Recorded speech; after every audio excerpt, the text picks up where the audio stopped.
Before we get into today's stories, check out dreadsarmy.com, where I release strange and weird news every single day. Now let's get to the stories. I run an animal sanctuary and dog rescue just outside of San Juan. There are massive populations of stray cats and dogs on the island, and I do my best to bring them in and help them. We have connections with vets and clinics, and we see a ton of issues, including mange and fleas, as well as malnourished and abandoned animals. We set them up with adopters on the island, although most adopters come from the mainland, and these animals travel via airplane to meet their rescuers. This started last fall, and has been happening about 3 times every month since. I'd like to think it was just a coincidence, but it's getting too common for that. The first time it happened, I was shocked. But now it's been over 30 instances, and it has only gotten worse. The local police have been no help. Every time I post images on Facebook, they get deleted. I don't know who else to turn to, so I'm hoping someone would have an idea. What it is that we've been getting calls about animals in the area acting strangely. They are usually kind of loopy and disoriented. They walk around and teeter as they walk. Usually if they try to jump up or walk upstairs, they lose their balance and sometimes trip over themselves. This is both cats and dogs. It's happening all over the island, from downtown San Juan to the outskirts and more rural areas. Our team will bring the animals in, and after about a week they start to act normally again. It's a slow process. It's like they're inebriated when they first come in, and it lasts maybe 3 days. And then one morning they'll wake up and be very skittish. They'll start moving quicker and sometimes will snap at us, but they are mostly just nervous. Then, after a few days of being hyper nervous, there will be a full day of aggression. The dogs will be barking through the bars of the cages and foaming at the mouth. The cats will stick their paws out of the bars and swat at the crew passing by. We ended up with a ton of bite marks and scratches from the first few animals we brought in. This was before we noticed the pattern of how it plays out. Now we've learned to quarantine each animal that comes in with this disorderly behavior, and will not let them interact until after the final day of aggression. After that, the animal may just be the sweetest or the most typical stray. And then we start to post them on adoption websites. None of the adopters have complained about behavioral problems. In fact, they all seem to love their new dogs and cats. They even send me photos and videos of them snuggling with the whole family, even kids. They just act so odd for this first week, which is part of what we don't understand. One person who called in about one of the strays said they saw the animal being thrown from the back of a black van, without any distinguishing marks. Really, it's despicable what people do to vulnerable animals, but unfortunately, it's not unheard of. On the next call that came in, I asked the person if they'd seen a black van go by, and they said that in fact there was. One was speeding by just a bit earlier, and its speed had caught their attention. I was just shocked because I thought maybe the animals were just eating something bad, but now I believe they are being tested on or something else. The reason I'm writing to you and not a veterinary clinic or animal control is because I believe there is something strange going on. And there's probably some type of organization that is making these animals act this way. After we started getting so many of these calls and bringing in the strays that acted loopy, we began plotting down their locations on a map. Basically, the map shows a 1-mile radius around the business district. I don't want to disclose the particular area because I don't want anyone to get hurt, but I went and checked out the area myself. What I found was a bunch of warehouses and factories and shipping container lots that had been abandoned. So I was surprised when I saw a very new and very clean black van driving around. I hightailed it out of there because I didn't want to be seen looking around and get myself into trouble. But I called the local police to discuss it. They told me that they can't do anything about it, unless I actually witness something happening and get concrete evidence or a plate number. Which is absurd because the van or vans that we've been seeing are unmarked. At least I've never seen a plate. I contacted a friend at Animal Control to see if they've been noticing this behavior, and they said that they have. Another shelter also noticed a similar trend. There are a few Facebook groups that I'm in, and the shelters that are further from the capital say they have not been experiencing this. So I know something odd is going on, and I hope that somebody out there might be able to shed some light on it. Please let me know if my story corresponds to anything you've heard in the past.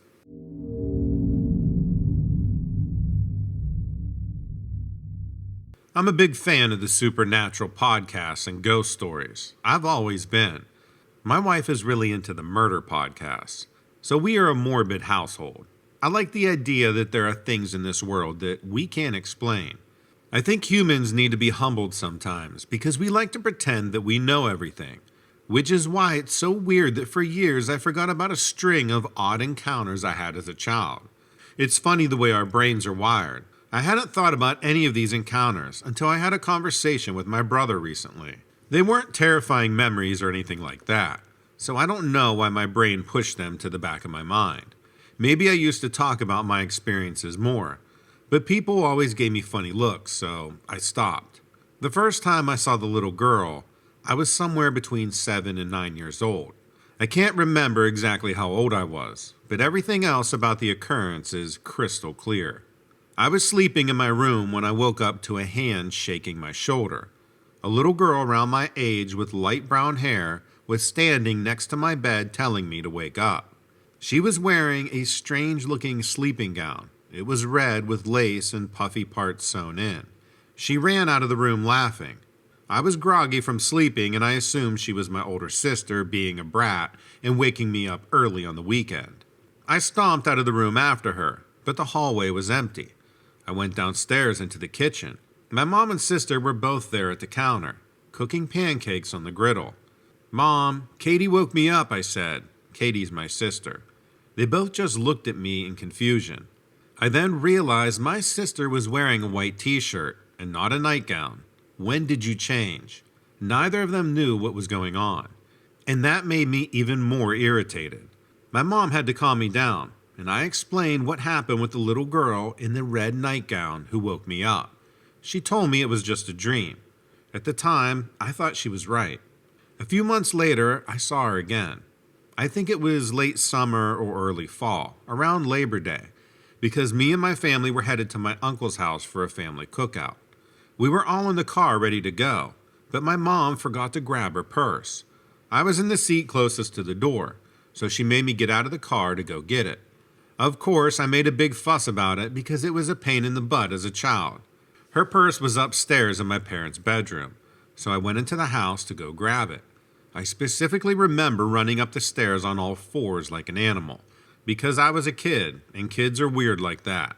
As I rounded the corner to my parents' room, I heard someone humming. It wasn't a tune that I knew.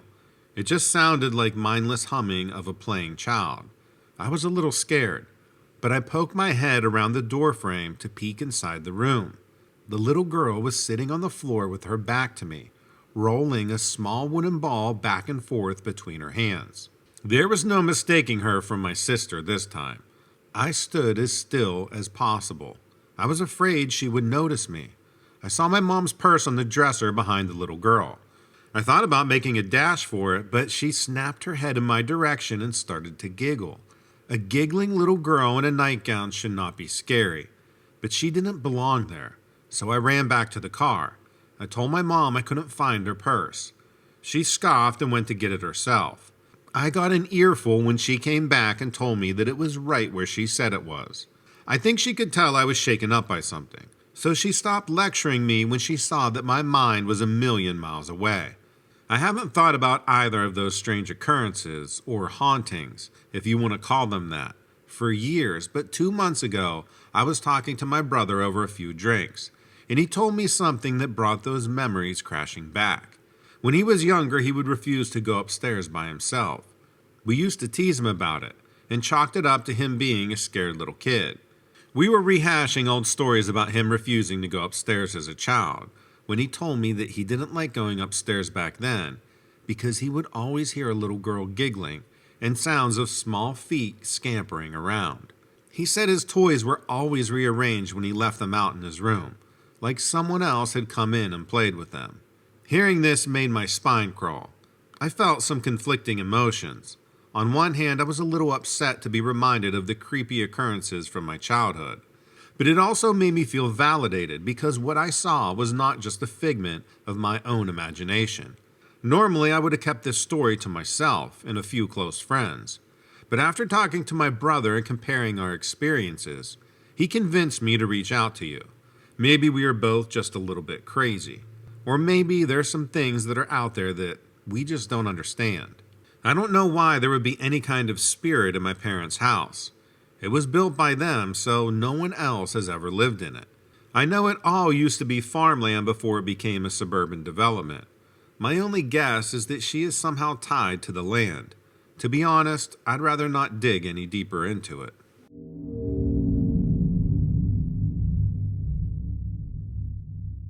I was hiking a remote trail in the Rockies with my 3 German Shepherds a few years ago. I was carrying a relatively heavy pack, filled with water and other supplies, for Elvis, Luca, and Teddy, so I wasn't moving quickly enough to suit them. I knew I was probably the only human around for miles, so I let my dogs off their leashes so they could explore. All 3 dogs were well trained, and always come back immediately when I call for them, so I didn't really think there was any harm in it. A few miles in, I whistled for the dogs so we could take a water break. All 3 dogs came from different directions, panting happily and glad to get a snack. It was a gorgeous day, and the rock I was sitting on was warm from the sun. My dogs all curled up in the grass nearby, and even though I didn't mean to, I dozed off for a little while. I couldn't have been asleep for more than 20 minutes, but when I woke up, it was absolute chaos. All 3 dogs were barking hysterically, with lots of growls and yelps. I couldn't see them, but it sounded like they were close by. I scrambled off the trail towards the sound, and I could hear a new noise. It was a deep, low-pitched moan. I immediately thought that the dogs had cornered a bear. I ran back to my pack and grabbed the leashes and the bear spray that was inside my pocket, then crashed back through the trees yelling the dogs' names. I was getting closer to them. I kept pushing through the branches and foliage, desperate to find them. Just after walking through a cloud of what smelled like the worst BO ever, I finally saw the 3 dogs. And then I saw what they were barking at. There were 2 of them backed up against a giant boulder at the top of a short rise in the forest floor. I'm nearly 6 feet tall, but I could tell that they were much taller than that. They looked human, except for the fact that their naked bodies were covered head to toe in this thick black coarse hair. They also looked terrified. I was scared out of my wits, but I almost felt bad for them. They were making these calm down motions towards the dogs with their hands, and making low sounds that seemed soothing. Luca, my largest German Shepherd, was nearly hysterical. His muzzle was flecked with foam, and he was dancing around trying to decide if he should go in closer. Elvis stopped barking and started sniffing the ground, still a good distance away from the cornered creatures, but definitely getting curious. Teddy dropped back to my side the second he saw me, whining softly and trying to shove his muzzle into the hand that was clutching the bear spray. I didn't feel threatened, nor did I think the creatures meant us any harm. I crouched down and set the bear spray on the ground, and started mirroring their calm down motions with my hands as I slowly stepped closer. I quickly approached the other 2 dogs, clipping their leashes onto their harness and pulling them away. I spoke softly and calmly, hoping that they would feed off my energy, and realized that we weren't in any danger. As I tried to quiet Luca, I kept glancing at the creatures to make sure they were in the same spot. They hadn't moved. Luca finally stopped barking but kept making these low growls. I didn't want to turn my back on the creatures, so I walked backwards, guiding the 2 dogs back to where Teddy was standing. I attached his leash to his harness. Once all 3 dogs were under control, I finally asked myself, now what? The creatures seemed to be having a conversation. They weren't using words exactly, but their vocalizations had a rhythm, and they were gesturing at me, waving their arms around. They didn't seem upset. They seemed curious, just like me. Now things were calming down. I was able to understand the magnitude of the situation. I was face to face with a Sasquatch. 2 of them. I had an incredible opportunity. I decided to try to engage with them, hoping that the dogs would cooperate. I found a tree that seemed sturdy enough, and quickly unhooked each dog and looped the leashes around the trunk. They would be secure, but also unable to help me if anything went wrong. I decided to stay close. I picked the bear spray back up. Then I tried to make eye contact with the creatures. I locked eyes with the smaller one, and I smiled to show that I was friendly. It smiled back, and the taller one followed suit. Feeling brave, I motioned with a come closer wave. They moaned to each other, then they came directly towards me. The smaller one came quickly and stretched out its hand towards the dogs. Even Elvis cooperated and let the creature stroke his ears. All of them were sniffing excitedly. The taller one approached me, also with its hand outstretched. Before I realized what was happening, it was trying to stroke my ears, then ran its hand over my short hair. They smelled terrible, but they were incredibly gentle. Suddenly, both creatures seemed to respond to some sound that I couldn't hear. They picked their heads up, and after a few seconds, I heard the sounds of a helicopter nearby. After a final pat of my dogs and me, both creatures hurried off into the thick trees. I stood for a few minutes, overcome by what I had just experienced. Then I untied my dogs and went to collect my pack, and headed back towards the trailhead. I looked over my shoulder the entire time, but I never saw them again.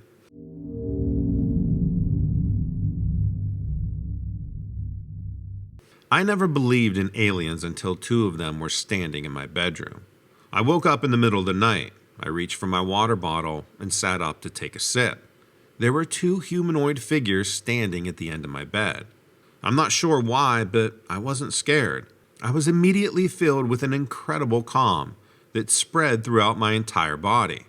I knew that I should be scared, but my fight or flight system couldn't combat the peace that I felt. I looked at my sleeping wife to see if she sensed anything happening, but she just kept snoring softly. The aliens didn't have green skin. It was shiny and looked like fish scales. They weren't wearing clothes. Their heads looked exactly like the images you see on posters and bumper stickers, with gigantic black eyes and tiny holes where their noses should be. Their fingers were thin and very long. They made little chirpy sounds that sounded like conversation in a language that I didn't recognize. I watched, very interested, as they both walked into the bathroom. My wife doesn't like the dark, so we leave a small nightlight on in there, in case she ever needed to use the bathroom in the middle of the night. In the weak light, I watched them examine the stuff on the counter, like toothbrushes and lotions. They didn't touch anything, but I heard their chirps and they sounded excited. They opened a few of the drawers and I saw one of them hold up a cotton swab. He showed it to his friend, and they took turns sniffing it and turning it over in their hands. They moved out of my line of sight, so I calmly got up and went into the bathroom too.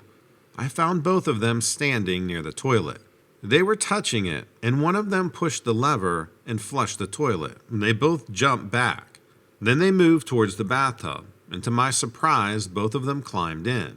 They looked at me expectantly, so I walked over and turned on the tap. Both of them seemed impressed, stretching out their long fingers to feel the water that was gushing out. I adjusted the temperature, and they made these satisfying chirps as the water warmed up. One of them gestured towards the knob that activated the shower spray. I shook my head, worried about blasting them with water. It gestured again, and in my weird calm, I decided to go for it. I turned the knob and the water poured out of the shower head onto their fish scales. They made these shrieky sounds, but it really sounded like laughter. They spent a few minutes splashing each other, then gestured to me to turn it off. Because things were already really weird, I handed them both bath towels, and I mimed drying my skin, and they understood immediately and dried themselves, chirping happily the whole time. They dropped the towels on the floor and headed back out into the bedroom. They gestured for me to climb back into bed. I did, taking another sip of water as I settled under the covers. And then I drifted off to sleep. When I woke up the next morning, that beautiful sense of calm was gone. My eyes shot open and I looked frantically around the room. Nothing seemed amiss, and for a second I thought that it was just a strange room.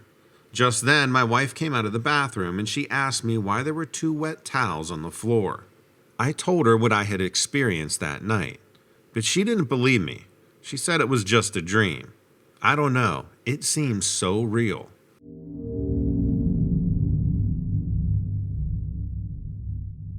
Let me know what you think about these stories in the comments below.